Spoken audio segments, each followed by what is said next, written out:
Hey, what's up? This is Seth Green, and you are listening to Somewhere in Vegas with Mark, and I am so hot, I would desperately like a glass of water. Please, please, give me some water. This is Cindy Preston, and I'm with Mark on Somewhere in Vegas. Hi, this is Melissa Peterman from CMT's The Singing Bee and the television show Reba. And I have to tell you, I just have to get it off my chest, I love Somewhere in Vegas with Mark. Hi there. This is Faith Roscoe from General Hospital. You're listening to Mark on Somewhere in Vegas.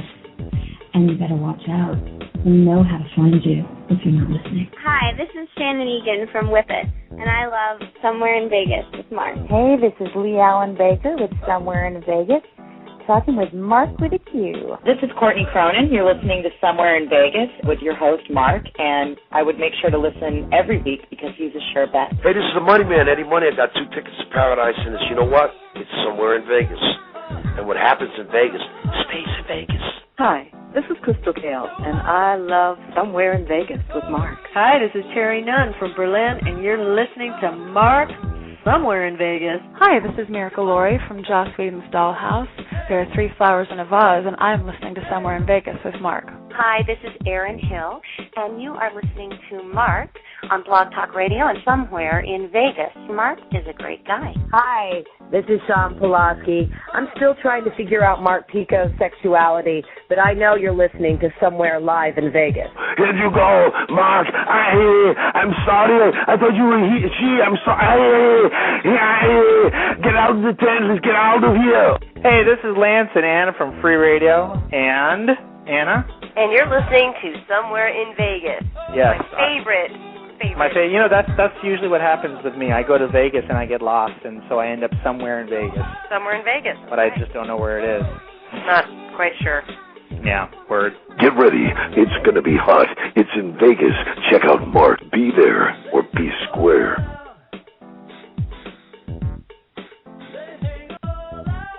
My guest at this time is the part of a great duo, really kind of making waves in the blues and in the kind of rock kind of category right now. Their new album's coming out. It's Well With My Soul. You guys can check that out starting on June the 4th, wherever you get your music. Their 12-track album will be out right on June 4th. Here with Stevee Wellons from Soulful Femme. How you doing, Stevie? I'm doing very well, thank you. And I have to tell you, it's pronounced Soulful Femme. Femme, okay? That's a French word for women. Yeah, exactly. Yeah, I mean, I heard it pronounced both ways, so you know. But first of all, tell me a little bit about how you and Cheryl got together. Cheryl and I, we both lived in the same, Pittsburgh area, not in the same exact area of Pittsburgh, but we were doing a Women in Blues concert, and I was asked to sing for the concert. And I didn't know anyone at this rehearsal, none of the musicians. And like I said, Pittsburgh's small, but I didn't know these musicians at all. And I remember I chose a song to do. I think I was last at rehearsal to do my song, I believe. And I was listening to the guitar player. I was listening to Cheryl. I said, this woman is fabulous. So she heard me sing, I heard her play, and she said to the band members, actually, the guys, like I said, I didn't know them, would they like to build a band around my voice? And they all said, yeah. And Cheryl called me, and that was it. And we've been together ever since. So tell me a little bit about, how you started in music and how you started singing. I recall singing when I was little. My mother was musical. We always had a piano in the house. She played piano and she sang. I had a brother who sang, and we'd all sit around the piano. Mom would play and we would sing. I did start a little girl group. I think I was 14 years old. And myself and some school friends of mine, very close friends, school friends. And I realized then that I enjoyed performing. Now, they were a little shy when they were doing it, but me, I'm all over the place and showing off with my singing and dancing and what have you. So I didn't start singing professionally, I guess, until I was in my 20s, because we had to finish school, of course. Mom wasn't going to have me doing all that singing and all and things like that and going out without getting my education first. So I started singing professionally in my 20s, and I haven't stopped. Between marriage to wonderful sons, I kept performing. So I started back in the 70s something. Yeah, what were some of the people that you were looking at back in the day when you were starting to perform? Some of the people that you were listening to? Oh my goodness. Well, back then I was listening to Motown, like a lot of people were, and then I started to branch out, listening to Sly and the Family Stone, and the first, I guess, funk rock group, of course, and listen to James Brown and all that. But my first, I would say, my musical influence was Stevie Wonder. He was a kid, and I saw him I think he was 11 years old at the time, doing Fingertips. And I said, this kid is blind, and he's playing a harmonica, and he's singing, and he sounds so soulful, and he was having a good time. And I thought that was something that I'd like to do. But I started to listen to Jimi Hendrix. I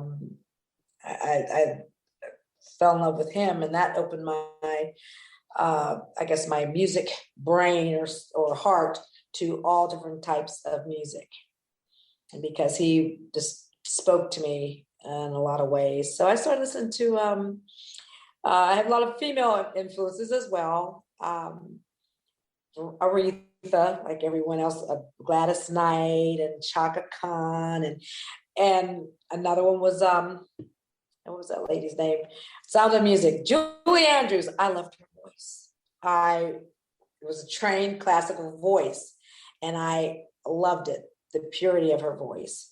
So I had a lot of music that I listened to, and a lot of influence. I listened to jazz and oh my gosh, fusion, funk. Now, funk was something that I really enjoyed, because I had the chance to perform that, to sing with funk bands, and the music just, ooh, yeah. So I'm all over the place. And then late in life came blues.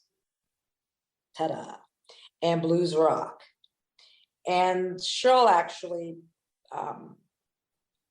I've listened to blues before, but Cheryl put me on a different, I guess, better, bigger path, really getting into the blues. So I thank her for that. She really helped me with that.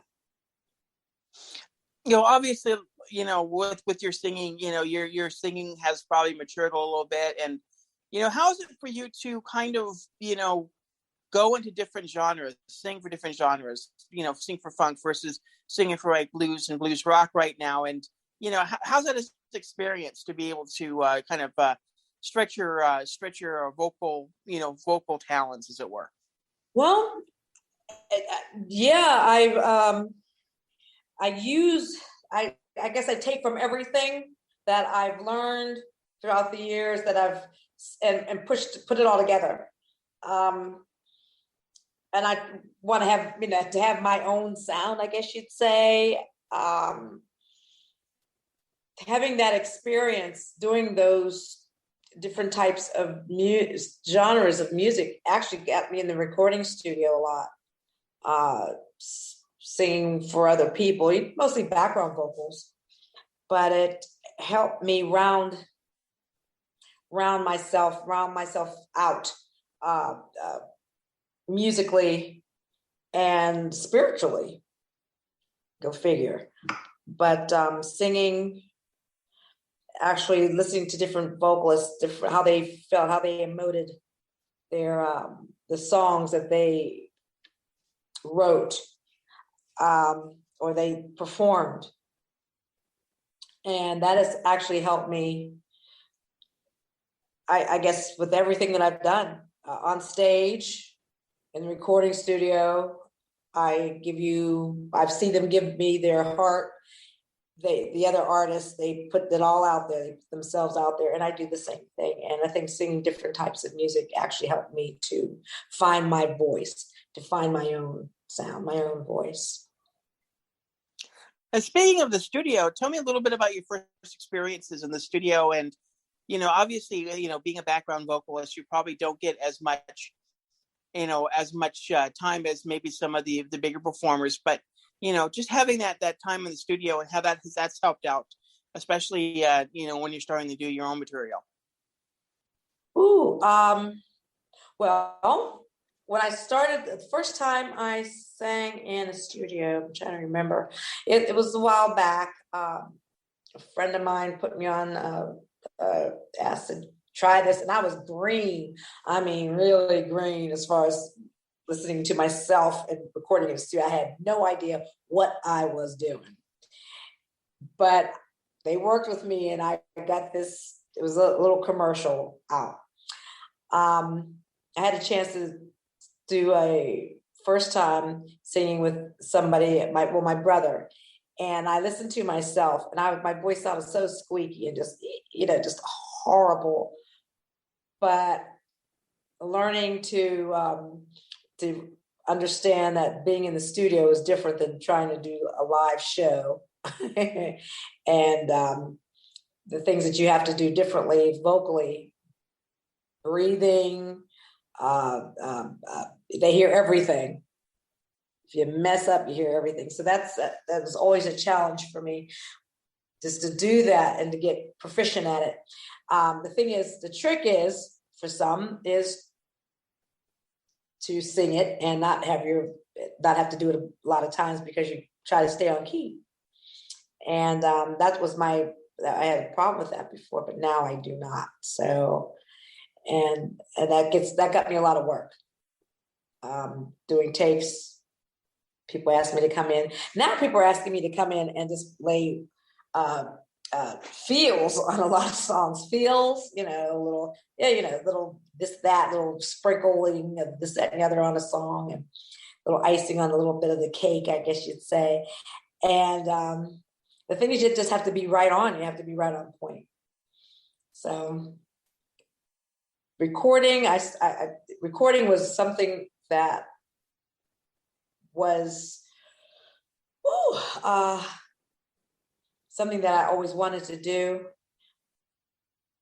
and I got a chance to do it, and I've been doing it ever since. I get a lot of calls. In fact, I have to say this: I feel for a lot of musicians during COVID. However, for myself, if it wasn't for me doing a lot of studio work, I probably would have started. I got a lot of calls to go in the studio. I guess people didn't, for our own studio, being in the studio for our own CD, It Is Well With My Soul, we got that done during COVID.